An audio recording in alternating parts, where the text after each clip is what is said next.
Okay, so let's say you're working on a small machine, could even be a bigger machine, but typically small machines where you have to tilt them back, like slice seeders, aerators, lawn mowers, where you have to tilt them back and you're doing some work on them and they've been tilted back for a period of time, and then you set it level again and you go to pull it and you can't pull the pull start. It's just frozen or it just doesn't want to start.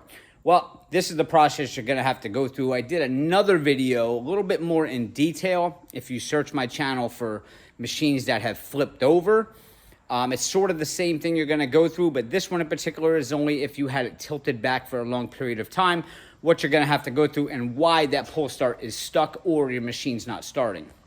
In my case, I'm working on this Bluebird seeder. I had this thing tilted back. I had to put new bearings on it. New bearings back there, but that's not what this video is about. The video is about after I set it back level again, I went to pull this thing and damn near broke my arm off because it wouldn't move. Right away, I knew exactly what happened. Oil leaked into the head. So I got it, I took the spark plug out. That's the first thing you're gonna need to do is remove your spark plug and don't stand in front of it. Stand to the side and pull because you're gonna have, you can see, look how far that shot, all the way up the cabinets. That's all the oil that was in the head. And that's why this wouldn't pull. What happened was when it was tilted, oil had leaked into the head and basically it filled up that piston area in there. Okay, and when you went to pull, the oil that was in there only allowed that piston to come up so far, and that's what prevented you from pulling. So you're taking the spark plug out, and now when you pull, that piston is gonna launch that gas or that oil out of that head across the room. And then once it's out, then you'll be able to pull this thing again freely. But you're not out of the water yet because now you can go ahead and put a new plug in, but your carburetor is gonna need to be drained and there's gonna be oil in your carburetor. I'll show you what that looks like. First thing you're gonna wanna do is get yourself a little tray of some sort that can catch whatever's gonna come out of this carburetor. And you wanna set it right underneath of the carburetor. All right, if you're not exactly sure what the carburetor is, typically it's located behind your pull start on a lot of these small machines, and you'll see it has this little chrome piece on the bottom here, and there's usually, this one has 2 nuts, sometimes there's only 1, but this is where your float is in here. Basically, we want to loosen this bolt up here, which is an 8mm. Let me find that. All right. And now when we loosen that, you're gonna see, now typically gas should be pouring out of here, and look, it's all oil. So you wanna loosen that and get that flowing until you see just gas. That's all oil in there, look at that. So let's pull this out of there. Yeah, it's got a good amount in there. Look at all that. That's all oil in the carburetor. So we want to let that drain until we get gas coming out of there. So that's clear. It's starting to get clear now.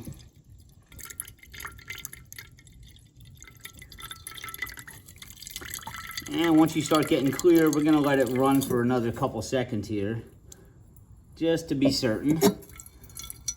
All right, now it almost looks like water coming out. So we can go ahead and we can cap that back up. Just be very careful you don't cross thread these because then this thing will be leaking forever. So let's screw that up there a little bit. And once you get it hand tight, don't do this thing too tight. You'll strip it out. Just give it a nice little snug with the wrench. And that should seat it good. All right, now you can take your new spark plug and put that in there. Now, when you get this thing to start again, it's gonna smoke a little bit. You're gonna see a lot of white smoke. But let it run, let that smoke burn off. After you have your spark plug back in, don't forget, I can't tell you how many people forget this. They're pulling and pulling, and they forget to turn the switch to on. And, you know, and I'm even guilty of that. I do that all the time. So turn the switch to on, your new plug is in, and put the choke on, and let's give it a pull. See all that smoke?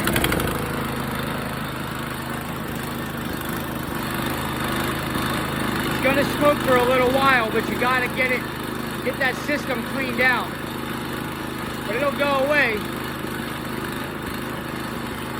And might want to turn on a fan. It's gonna die in here. Look at all that smoke. Woo!